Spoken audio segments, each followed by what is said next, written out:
একদিকে Israel, Iran, ফিলিস্তিন, Lebanon সহ মধ্যপ্রাচ্যের আকাশ ভারী হয়ে আছে বারুদের গন্ধে, অন্যদিকে জনমনে মৃত্যুর আতঙ্ক।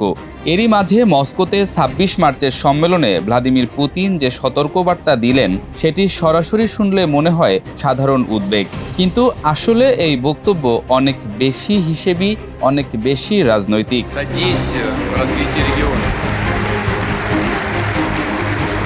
পুতিন বললেন, মধ্যপ্রাচ্যের যুদ্ধ বিশ্ব অর্থনীতিকে করোনা মহামারীর মতো ধাক্কা দিতে পারে। এ বিষয়ে বিশ্লেষকগণ বলছেন এই তুলনাটা খুবই গুরুত্বপূর্ণ, কারণ তিনি শুধু ক্ষতি বোঝাতে চাননি, তিনি বোঝাতে চেয়েছেন এই সংকট দীর্ঘস্থায়ী হবে এবং এর প্রভাব সাপ্লাই চেইন, জ্বালানি বাজার, এমনকি রাষ্ট্রগুলোর রাজনৈতিক স্থিতিশীলতা পর্যন্ত ছড়িয়ে পড়বে।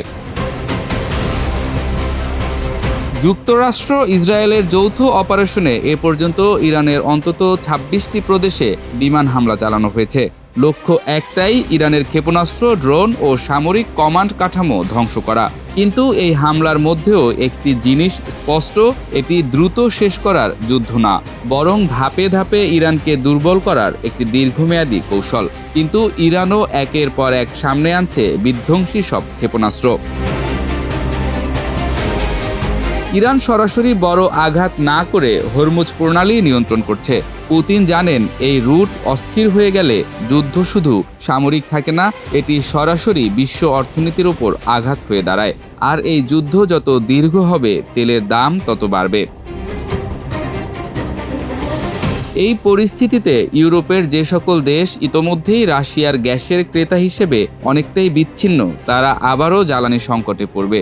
অর্থাৎ পুতিন সরাসরি কিছু না বললেও তিনি আসলে পশ্চিমকে মনে করিয়ে দিচ্ছেন, যুদ্ধ চালিয়ে গেলে এর খরচ তাদেরকেই দিতে হবে।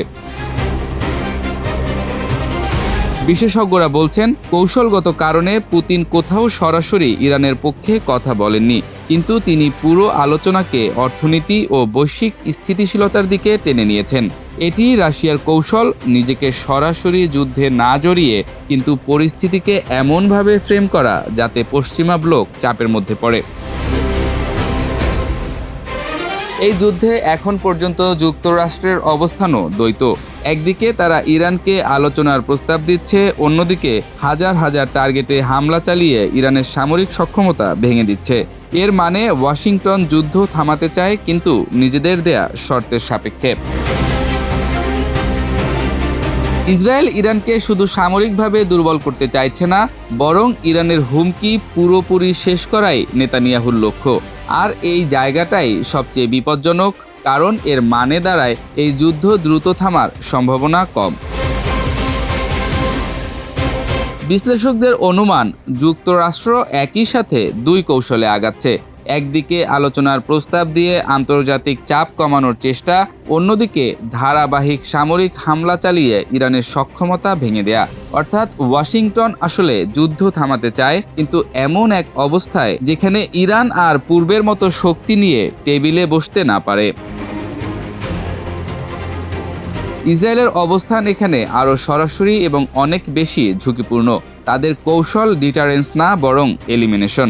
ভবিষ্যতের সম্ভাব্য সব হুমকি এখনই শেষ করে দিতে চাইছে ইরান। এই ধরনের লক্ষ্য সাধারণত স্বল্পমেয়াদী যুদ্ধ দিয়ে অর্জন করা যায় না, এটা সময় নেয় এবং সেই সময়টাই পুরো অঞ্চলে অস্থিতিশীলতা বাড়িয়ে দেয়।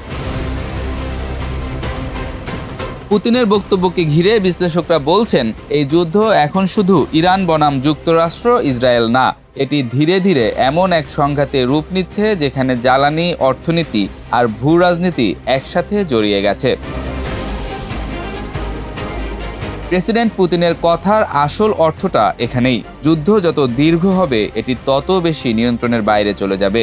তখন আর কেউ জিততে পারবে না, কিন্তু সবাই ক্ষতিগ্রস্ত হবে।